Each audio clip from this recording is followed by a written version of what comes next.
Alright, hey guys, I'm back. Just doing a quick video. Unfortunately, I'm just using my phone right now to do the video, so hopefully it comes out okay for you guys. Trying to just show you the few questions I had and a quick update on the software and any kind of issues I still have with the radio. This is, of course, the Innovatek IN-W7GPS. So far, it's got a few issues here and there, but overall seems to be working pretty good. You know, for the cost, it depends on what you're into. So again, you know, works good for me, may not be the same kind of deal for you guys. I have it on, right now I just turned the car on, so I have it on the new version of software. Unfortunately, like I said, my camera phone is kind of washing out some of the images a little bit, but in general it's a pretty nice display, and I think overall they did a good job on updating some things in here, the way it searches for music and things like that. The new button layout is much better than the original, because now it actually oversizes the buttons compared to the original had the same size buttons as the small all around, and it was hard to hit buttons on the screen. You know, if you're driving and things like that, messing around, it was kind of tricky. So they updated that a little bit. Alright, well, I tried to adjust the light on here a little bit, but either which way, you have this exit icon up in the corner here. It actually is normally on the last page here, so you have to kind of click through, and then all the way at the end you'll see the exit icon. And what I did was I had dragged it down to the middle here, because you can pretty much click anything and move them around, and I just dragged it to the middle and then put it all the way in the beginning here, so whenever my radio boots, I have that exit icon there, and I can simply just click it, and then that brings me back to my main screen. Now, of course, I had rebooted this radio, so my main screen's not loaded yet, but actually all I have to do is hit main menu on the Windows screen, and then my main menu comes up. And of course, you'll notice how that's a nice feature on this radio, that you can get right into Windows pretty quickly and do stuff. It's good for that because it has better memory, and the Windows 6, so you can get a lot more programs running in here and things like that. The next person had asked me about navigation. This is the navigation. I have set it up for iGo Primo. Again, I wish I had my better camera with me, but needless to say, iGo Primo is definitely, as far as I consider, I think it's the best program out there for GPS. I've used it in pretty much every radio I did have, and I have a portable one that has it, and just with how many things you can customize on it, it seems to work pretty good. This radio has 128 Meg'S of RAM memory, so iGo seems to work pretty good. There were a couple of times that it crashed on me when I was trying to mess with some of the voices, and I was trying to hog too much memory, and it yells at you right away and crashes. But once I got kind of through all that, it worked pretty good after that. The speed on it keeps up with you while you're driving, and right now I have a different skin. Of course, you can get all sorts of skins on these, but overall it seems to work pretty nicely.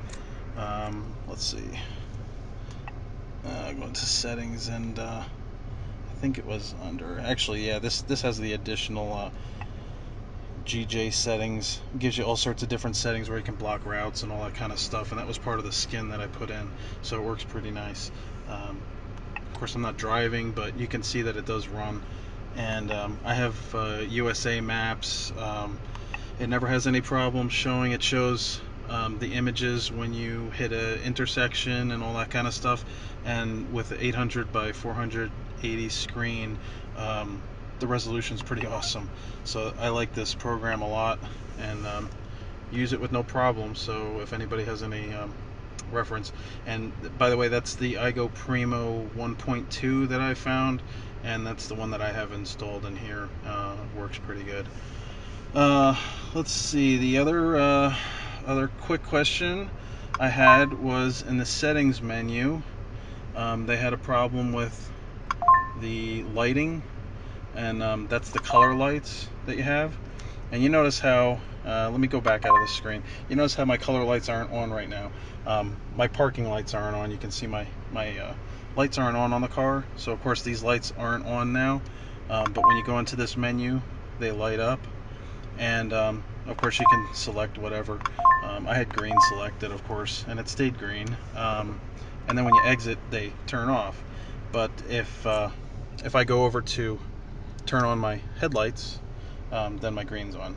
So you have to make sure you hook up the orange wire for your headlights to either your dimmer switch or your headlight switch, so that it gets 12 volts or a range of volts. As long as it gets some kind of voltage, it'll turn the backlighting on, and also it'll take care of the dimming. You notice how it dims. This radio is excellent with the dimming feature, because I have my own problem with night, vision. I hate driving at night as it is, and this has an excellent feature where you can, sorry about that,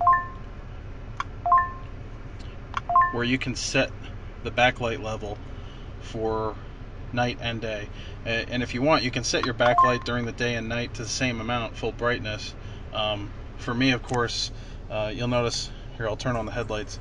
You'll notice, you don't want that kind of a bright screen during the day, so mine's actually set all the way down, which is terrific for me at night. So but just another feature that I like about this radio that works pretty good. Let's see, and lastly, I'll go back into the Innosoft software here and show you some quick internet browsing, and also how the Spider program works for the Inno Cloud and all that feature that they have for their software. They do have the new downloadable 4.0 software on their website now, and works pretty good and has much better searches and things like that. I like to use the Inno Spider. You can search by artist, and you can also search by track, like individual songs. I like to actually use the Spider, and I'll show you how it works. Basically, you get this screen. You can select how many results you get, and then you basically pick your location where you want it to search. In this case, I'll just pick 10, and then you can see at the bottom it tells you 10, what it's going to search. And I already have it set for USA, so what I'm going to do is go ahead and click search, and at the bottom it's going to take a few seconds, and I have the dongle hooked up for my wireless. Of course, I'm in my driveway, so I'm just grabbing the wireless off of my house right now, and I'm just waiting for it to load. Hopefully I have my wireless hooked up correctly. I don't see anything happening. Let's see. Let me just click it back once more real quick and just see if it worked properly. At USA and search, and give me a second. There it goes. I don't know why it didn't work the first time. And you see at the bottom it says downloading top 100, and what it does is it basically downloads a list of songs from the internet. I guess it pulls it off of different sites, and unfortunately I don't know if my phone probably won't adjust to the song list there. Maybe that's for the best, but pulls up different songs, things like that. The first one here is a Rihanna song. And basically all you have to do is you take it and you drag it up. You can use your finger. I think maybe they updated the page, but I think they could make this list a little wider for your fingers, because you end up grabbing more than one song. But you can grab a few songs. I do one at a time just to make it easy. But you grab it, you put it up top, and then up top here is a little play icon, and you click the play icon, and it's not super fast. I'm not definitely not going to say that. What it does is it goes online. You'll see stuff coming up on the screen and things like that. I disregard all that. It's basically looking for the song, Eventually it finds a location and starts downloading a video of the song, and then as soon as it finishes, it will start playing the video. It's not actually downloading MP3s, it's downloading video clips. The only problem I have with this, and they still have an issue, is, and I don't know if it's a CPU issue or not, is that the CPU, it doesn't seem to be handling the MP4 videos very well. It definitely skips and misses frames. If you hit the bottom of the screen, let me see if it's there now. Usually it'll show you where you're at. I don't see anything coming up. I'm not sure if this is actually working right now, unfortunately. But anyway, in a realistic world, usually it works fine. In a realistic world, this will load and then it'll immediately start playing. What I'm going to do is, just to save time here, I'm going to exit this, go back to the main menu here, and I'll show you a video clip that it downloaded, because I have a couple on the drive here. I'm going to go to my Innovatek, and there's one of them. I'll go full screen. The video's nice. The video's nice, and it plays terrific on your PC if you were to offload it. Unfortunately, it seems to skip a lot of frames on the radio itself. So I don't know if that's a codec issue that they're trying to work with or not, but either which way, it does download a nice video clip, and they're about, I think they're about 17 megs a piece for the videos.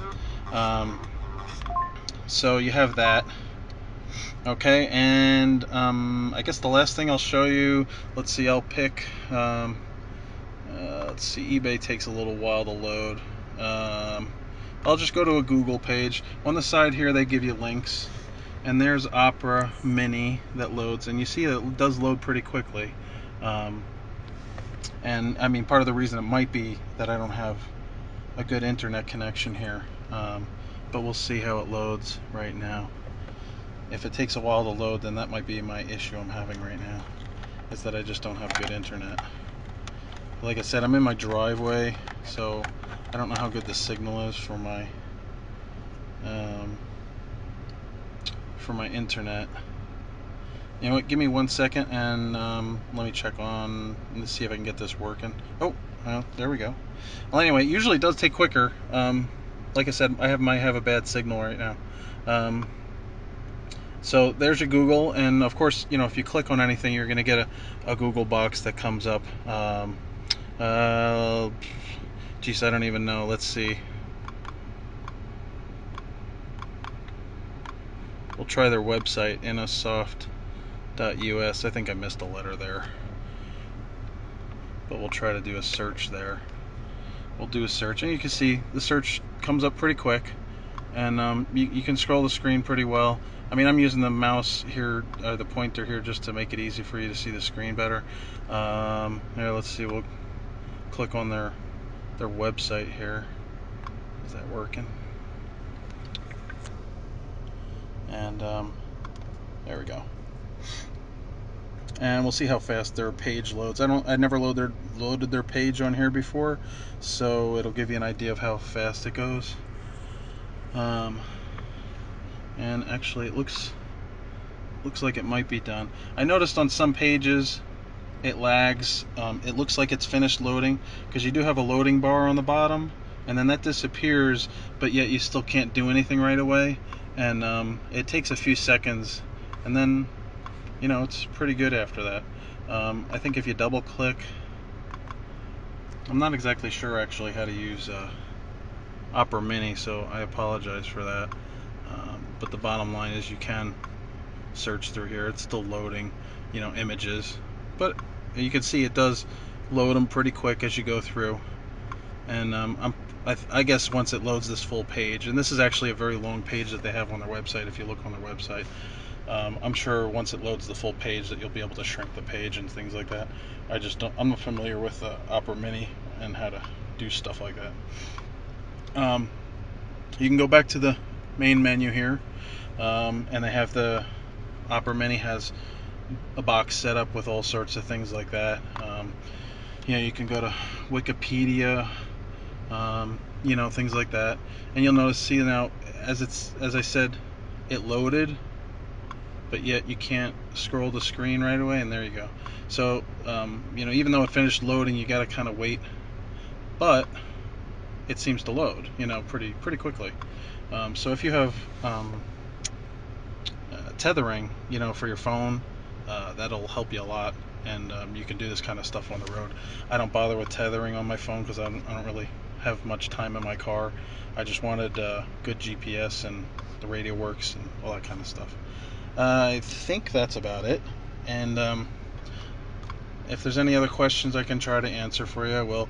I'm still working with them to try to get my other issues fixed. I have some issues with the radio not turning on all the time. Let's see if it turns on right now.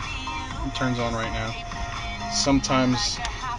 Sometimes when I get in the car, the radio is on this screen, but there's no audio, and I end up having to flip the station back and forth. Not a big deal, but it's one of those little quirks that they got to work out.